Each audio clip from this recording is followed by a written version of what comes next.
বাদশাহী পটল নামটা শুনেই যেন কেমন কেমন লাগছে, তাই তো? তবে রেসিপিটা কিন্তু সত্যি বাদশাহীর মতন। তো রেসিপিটা কি সেটাই তোমরা দেখে নাও।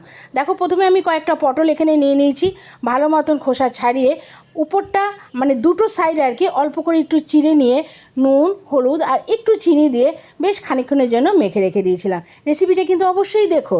এবার দেখো, একটা মশলা বানিয়ে নিয়েছি, তার মধ্যে ছিল জিরা, মৌরি, ধনে, একটা বড় সাইজের টমেটো, খানিকটা আদা আর স্বাদ মতন লঙ্কা। ঝাল অনুযায়ী তোমরা লঙ্কাটা এখানে অ্যাড করো।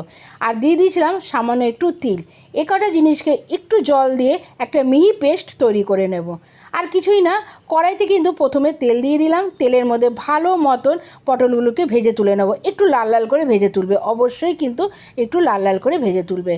তারপরে দেখো, ভাজা হয়ে গেছে। ওই তেলের মধ্যে দিয়ে দিয়েছি 2-3টে এলাচ। যখনই এলাচ থেকে একটু গন্ধ বেরোবে তখন আমি ওই মশলাটার মধ্যে দিয়ে দেবো, যেটা আমি বেটে রেখেছিলাম। বেশ খানিকক্ষণ ধরে একটু কষিয়ে নেব। আর মশলার মধ্যে দিয়ে দেবো সামান্য একটু নুন আর হলুদ। তবে এর মধ্যে যেটা গুরুত্বপূর্ণ জিনিস, সেটা তো তোমাদেরকে বলাই হয়নি।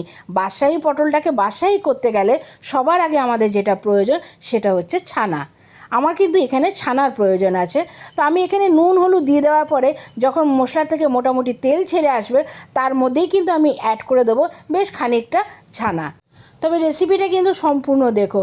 এই রেসিপিটা কিন্তু ভাত বলো, পোলাও, রুটি, পরোটা সব কিছুর সাথে কিন্তু দারুণ লাগে খেতে। তো যদি পারো, পটলের অনেক রকম রেসিপি তোমরা বানিয়েছো, তবে এরকম একটা রেসিপি তোমরা বানিয়ে দেখো, খেতে কিন্তু দারুণ লাগে। আর স্বাদের ব্যালেন্সের জন্য দিয়ে দিয়েছিলাম সামান্য একটু মিষ্টি। মিষ্টি দেওয়ার পরে যখন ছানাটা দিয়েছি, ছানার সাথে কিন্তু ভালো মতন মশলাটাকে বেশ খানিকক্ষণ ধরে রান্না করে নিতে হবে। যখন সম্পূর্ণ মিশে যাবে, তারপরেই কিন্তু দিয়ে দেবে ভেজে রাখা পটলগুলো। খুব সাধারণ একটা রেসিপি আর খুব তাড়াতাড়ি হয়ে যায়, তবে খেতে কিন্তু দুর্দান্ত লাগে।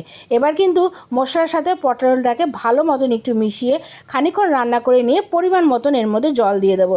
জলের পরিমাণ খুব একটা দিও না, কারণ এর গ্রেভিটা কিন্তু একটু শুকনোই থাকবে। এবার মোটামুটি যখন এটা ফুটে উঠবে, তারপরে ঠিক নামানোর আগে কিন্তু দিয়ে দেবো সামান্য একটু গরম মশলা আর ঘি। আমাদের রেসিপি কিন্তু কমপ্লিট। তো কেমন লাগলো অবশ্যই কিন্তু আমাকে তোমরা কমেন্টস করে জানিও। তবে হ্যাঁ, রেসিপিটা হতে হতে তোমরা বলে ফেলো রেসিপিটা কে কোথা থেকে দেখছো। ফেসবুক থেকে দেখে থাকলে অবশ্যই ফলো করে দিও। আর যদি ইউটিউব থেকে দেখে থাকো, তাহলে কিন্তু আমার চ্যানেলটা সাবস্ক্রাইব করে দিয়ে বেল বাটনটা টিপে দাও, যাতে এরকম নিত্য নতুন রেসিপি যখনই আমি শেয়ার করব, তার নোটিফিকেশান সবার আগে তোমাদের কাছে পৌঁছে যায়। তবে হ্যাঁ, ঘি দিয়ে আরও কয়েকটা কাঁচা লঙ্কা আমি উপর দিয়ে দিলাম। যদি তোমাদের মনে হয় যে ঝালের পরিমাণ কম, তাহলে তোমরা কিন্তু এটা দিতেই পারো। তাহলে আসছি আবার একটা নতুন রেসিপি নিয়ে, আবার দেখা হবে তোমাদের সাথে। তবে তোমরা সঙ্গে থেকো। এখনের জন্য টাটা।